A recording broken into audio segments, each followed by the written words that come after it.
अस्सलामुअलैकुम दोस्तों आप लोग कैसे हैं। अल्हम्दुलिल्लाह मैं बहुत अच्छी हूँ। अगर आपको मेरे वीडियोस अच्छे लगते हैं तो दूसरे लोगों तक ज़रूर शेयर करें और मेरे चैनल को भी सब्सक्राइब कर लें। अस्सलामुअलैकुम मेरे भाइयों और बहनों, आज मैं आप लोगों के लिए एक असली सनातनी धर्म के मानने वाले भाई की एक वीडियो लेकर आई हूँ। आए दिन ऐसे बहुत सारे हिंदू पंडित देखे होंगे आपने जो इस्लाम को गालियाँ दे रहे हैं और गलत ठहरा रहे हैं, पर इस हिंदू भाई जिनका नाम है रविकांत भाग्या, इन्होंने पूरे के पूरे कुरान को पढ़ा है और ये जाना है कि इस्लाम में जो भी चीज लिखा है वो 100% सही है और इस्लाम एक बहुत ही खूबसूरत और असली मजहब है। मेरे भाइयों बहनों, इन्होंने इस्लाम के बारे में जो कहा है और जो गलतफहमियां दूर की इस्लाम की, दूसरे हिंदू भाई बहनों को ये देखना बहुत जरूरी है। इसीलिए आपसे गुजारिश है इस वीडियो को आप अपने रिश्तेदारों और दोस्तों में शेयर करें ही करें। साथ ही आपके जितने भी जान पहचान के गैर मुसलमान हैं, आपके आस पड़ोस में रहते हैं, उन तक भी मेरे इस वीडियो को जरूर से शेयर करें। हेलो दोस्तों, मेरा नाम रविकांत भाग्य है। चाहे यह पुष्पेंद्र कुल श्रेष्ठ हो और चाहे यति नरसिंहानंद सरस्वती हो, इन दोनों का कार्य एक ही है, नफरत फैलाना और हिंदुओं के दिल में मुसलमानों के प्रति इतना नफरत भर देना कि इस देश में हमेशा दंगे होते रहे। यह देश को अमन चैन में ये लोग देखना नहीं चाहते। जो दंगे होंगे उससे किसी राजनीतिक दल को फायदा होगा और उसी राजनीतिक दल के आड़ में ये लोग अपनी दुकान चलाते रहेंगे। मैं कहता हूं इनकी दुकान को मैं बंद करूंगा। ये लोग जो भी तथ्य कहते हैं वह तथ्य गलत कहते हैं, मैं उसका प्रमाण दूंगा। दोस्तों, ये लोग कहते हैं कि कुरान में ऐसा लिखा है जहां भी काफिरों को देखो काफिरों की हत्या कर दो। और काफिर मतलब क्या? जो अल्लाह को नहीं मानते वो सब काफिर हैं। ये लोग कहते हैं हिंदुओं, जनसंख्या में जिस दिन ये मुसलमान ज्यादा हो गए तुम लोग काफिर रहोगे, तुम लोगों को भी ये हत्या कर देंगे। इसलिए इनसे बचने की जरूरत है और इस तरह का बात करके यह दंगा कराने का कार्य करते हैं। आइए दोस्तों, मेरे पास आप देखिए कुरान, यहां कुरान है, यहां पे देखिए गीता भी मेरे पास है। क्योंकि ये लोग, मैं कुरान दिखाया तो ये लोग कहेंगे ना कि ये एक मुल्ला ही है जो कुरान की स्टडी करता है। मेरे पास भागवत गीता की 17 किताबें हैं, चाहे वो प्रभुपाद की किताब हो, चाहे गीता प्रेस का, चाहे अलगरानंद महाराज जी का, चाहे ये देखो ये गीता का ये योगानंद जी द्वारा लिखा हुआ है। तो मेरे पास गीता की 18 किताबें हैं। मैंने अष्टावक्र गीता, मैंने धर्म पे जितना अध्ययन किया है ना, मैं तुमको चैलेंज करता हूं तुम दोनों को, जिस जगह पे मुझे बुलाना हो, जिस डिबेट में मुझे बुलाना हो, मुझे चर्चा कर लेना और मैं तुम लोगों को असली औकात दिखा दूंगा। दोस्तों, तो ये लोग कहते हैं कि कुरान में लिखा है कि जहां भी काफिरों को देखो काफिरों की हत्या कर दो।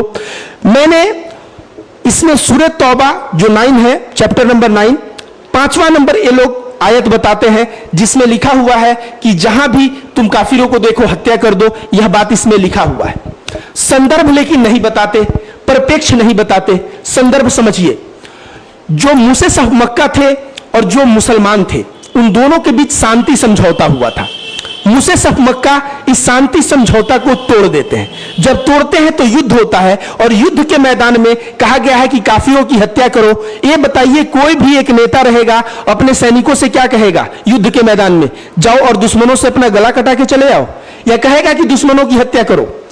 तो यहां पे वहां मुस्लिम और नॉन मुस्लिम लड़ रहे थे, तो नॉन मुस्लिम के लिए कहा गया, दुश्मन को कहा गया कि उसका हत्या कर दो। अगले आयत 6 में कहा गया है कि अगर कोई काफिर आपसे सुरक्षा मांगे तो उसको सुरक्षा प्रदान करो ताकि वह अल्लाह के शब्दों को सुन सके, उसे सुरक्षित स्थान तक पहुंचाओ। इसमें इस व्यक्ति की दोष नहीं है, यह अज्ञानी है। तो यह 5वां नंबर एक लाइन पकड़ लिए और उसी को पकड़ के अपने मन का जितना भी गोबर है, भड़ास है, इस सबको उसमें डाल के और हिंदुओं के दिल में मुसलमानों के लिए नफरत पैदा करने का कार्य कर रहे हैं। ये कभी भी आयत नंबर 6 नहीं बताएंगे जिसमें लिखा हुआ है कि सुरक्षित स्थान पे छोड़ दो। और परिप्रेक्ष्य अभी समझिए कि भारत और चाइना का युद्ध हो, सपोज करिए, और प्रधानमंत्री जाएं सैनिकों के बीच और कहें कि जहां भी चीनियों को देखो उनकी हत्या कर दो। तो यहां ताजमहल देखने कुछ चीनी आए हैं, क्या मैं उनका हत्या कर दूंगा? क्या प्रधानमंत्री ने युद्ध के मैदान में सैनिकों के लिए कहा है? वो नागरिक घूमने आया है पर्यटक बन के, मैं उसकी हत्या नहीं कर सकता? या अमेरिका में मैं जाऊं और शॉपिंग मॉल में हमको एक चीनी मिल जाए तो क्या मैं उसकी हत्या कर दूंगा? बिल्कुल नहीं। तो बात, शब्द जो होता है ना, शब्द में दम नहीं होता, दम होता है उसके परिप्रेक्ष्य में। भागवत गीता में अर्जुन को भगवान श्री कृष्ण यही बात ऐसा कहा गया है कि अर्जुन और कृष्ण का जो संवाद है वो अर्जुन को कृष्ण ने क्या कहा वो अर्जुन ही समझ सकता है। हम लोग तो पढ़ते हैं, हम लोग शब्दों को पकड़ते हैं, भाव को नहीं पकड़ते।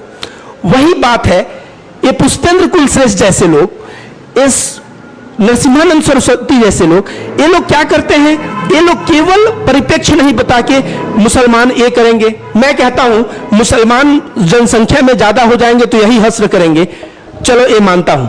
क्या यह मुसलमानों की शरीयत पे देश चलता है? यह देश चलता है संविधान पे। संविधान में पिछले 6 वर्ष 7 वर्ष से बीजेपी है। कभी बीजेपी से आपने सवाल किया कि न्याय व्यवस्था में इतना त्रुटि क्यों है? एक हत्यारा हत्या करके 10 वर्षों तक बेल पे घूमता है इस देश में। अगर आपका पड़ोसी आपके जमीन को हड़प ले तो आपके बाल पक जाएंगे, बूढ़े हो जाओगे, लेकिन खुद का ही जमीन आपको नहीं मिलेगा। यहां फैसला आने में 10-10 20-20 वर्ष लग जाते हैं। क्या यह फैसला शुद्ध और त्वरित न्याय नहीं हो सकता? 6 महीना या 1 वर्ष में नहीं आ सकता? इस देश में जरूरत है व्यवस्था परिवर्तन करने की। बाबा साहब अंबेडकर ने कहा संविधान के समक्ष सभी लोग नागरिक हैं और कोई एक नागरिक अगर हत्या करेगा तो उसको सजा मिलेगी, कोई एक नागरिक घूस लेगा उसको सजा मिलेगी, कोई एक नागरिक किसी के प्रति नफरत फैलाएगा उसको सजा मिलेगी। तो इस तरह का बात बाबा साहब अंबेडकर ने संविधान में कहा। ये पुष्पेंद्र कुल श्रेष्ठ और यति नरसिम्हानंद सरस्वती जैसे लोगों को संविधान से भी नफरत है। ये लोग संविधान को संविधान नहीं मानते। क्यों? क्योंकि इनके जो आका हैं ये आरएसएस वाले लोग बोलते। देश जब आजाद हो रहा था तो गोलवालकर कहता है संकीर्ण मानसिकता वाले लोग देश को आजादी मांग रहे हैं।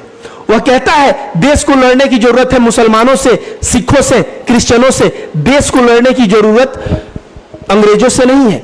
भारत छोड़ो आंदोलन में वह जो है भारत छोड़ो आंदोलन का विरोध करने वाले ये लोग हैं। ये लोग हिटलर को विष्णु का अवतार बताने वाले लोग हैं। हिटलर कहता है जनसंख्या में जो नाजी ज्यादा है उसी को रहने का अधिकार है, ज्यूस को मारो। ये लोग भी कहते हैं जनसंख्या में हिंदू ज्यादा है, मुसलमानों को रहने का अधिकार नहीं है, मुसलमानों को मारो, मुसलमानों को देश से निकालो। इस तरह का इनका एजेंडा रहा है। इस तरह के विचारधारा के ये लोग हैं। ये लोग चाहते हैं मनुस्मृति को भारत का संविधान बनाया जाए जिससे महिला शोषण, दलित शोषण और अन्य वर्ग जो कम संख्या में लोग हैं उनका शोषण किया जाए। इस देश में लोकतंत्र है, यह असंभव है। यह तो असंभव है ही है। भारत के संविधान पे मैं कह रहा हूं अभी प्रधानमंत्री नरेंद्र मोदी और जितने भी जीते हुए केंद्र सरकार के लोग हैं, न्याय व्यवस्था में एक रिफॉर्म चाहिए। जरूरत है न्याय व्यवस्था में रिफॉर्म करने की। आप रिफॉर्म करिए, आप देखेंगे देश में हत्याएं कम हो जाएंगी, बलात्कार कम हो जाएगा और देश में बहुत चीजें बदल जाएंगी। इन चीजों पे ध्यान आप देंगे नहीं। और पुष्पेंद्र कुल श्रेष्ठ जैसा लोग ये हवा देते रहेगा कि मुसलमान से खतरा है, ये खतरा है, वो खतरा है। तुम्हारी दुकान को मैं चलने नहीं दूंगा पुष्पेंद्र कुल श्रेष्ठ। और याद रख लो, इस तरह का नफरत फैलाते हो, तुम्हारे हर एक बातों का जवाब मेरे पास है जो प्रत्येक वीडियो के माध्यम से मैं देता रहूंगा। और जब जिस मंच पे मुझे बुलाना चाहो डिबेट के लिए, मैं रविकांत भारती तैयार हूं तुमसे डिबेट करने के लिए। तो दोस्तों बातों को समझिए। अगर बात को नहीं समझेंगे, हिंदू और मुस्लिम में लड़ेंगे, फायदा होगा राजनीतिक दल को। ऐसा कोई भी धर्म नहीं सिखाता कि हिंदुओं को मारो, या हिंदू धर्म नहीं सिखाता मुसलमानों को मारो। लेकिन ये जो है पुष्पेंद्र कुल श्रेष्ठ जैसे कुछ कट्टरपंथी लोग हैं, यह चाहते हैं कि हिंदुओं को कट्टर बनाया जाए, मुसलमानों को मरवाया जाए। तो इस तरह का कार्य जो है कदापि होगा नहीं। क्यों? क्योंकि हिंदू समझदार है, हमारा हिंदू समझता है बातों को। बहुत बहुत धन्यवाद।